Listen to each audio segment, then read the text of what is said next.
c'est d'être aux côtés des résidents d'Ashraf jusqu'à temps qu'ils soient entendus. Et le meilleur moyen qu'ils soient entendus, c'est par exemple d'obtenir que soit rédigé un document de travail pour les arrangements relatifs au transfert, un document qui serait élaboré à la fois par le représentant spécial du secrétaire général de l'ONU, par les autorités irakiennes et par les représentants des Ashrafiens. Sinon, l'expérience montre qu'on ne peut pas donner de chèque en blanc, on ne peut pas faire confiance, parce que les mollahs font de la destruction des Ashrafiens un enjeu, raison suffisante pour que nous menions le combat pour leur préservation. Merci. Combien d'entre vous n'avaient pas été étonnés de voir qu'à Ashraf, ce sont des femmes compétentes qui mènent les négociations les plus compliquées dont dépend le destin de 3400 personnes.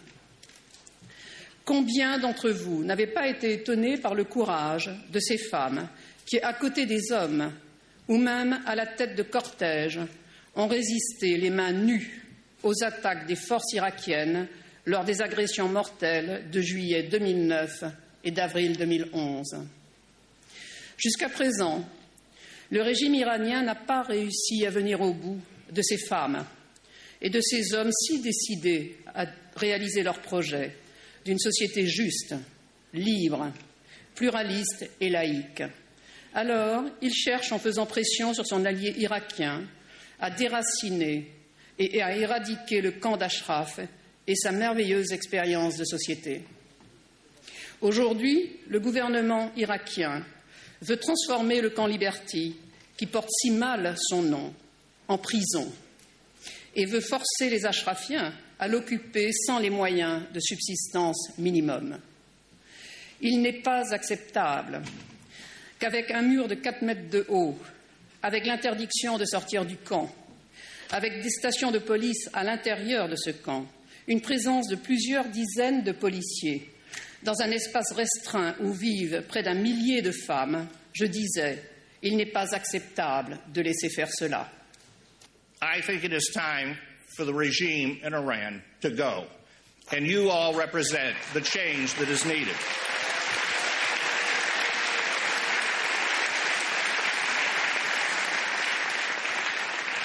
Particularly distressing are the circumstances at Camp Ashraf. Simply put, the United States has a moral obligation to protect the people there.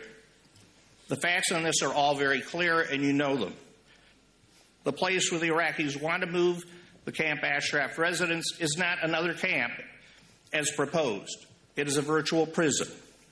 In the proposed new location, residents will apparently be denied access to lawyers, be denied unlimited access to health care, be denied freedom to receive family members, be denied access to their own property, and be denied the freedom to leave that camp. And yet they call this facility Camp Liberty. I'd like to know what they would term a camp that was called Camp Detention. Simply doesn't make sense. And if the United Nations believes that what they've entered into here is correct, they should be ashamed of themselves that they have approved this location.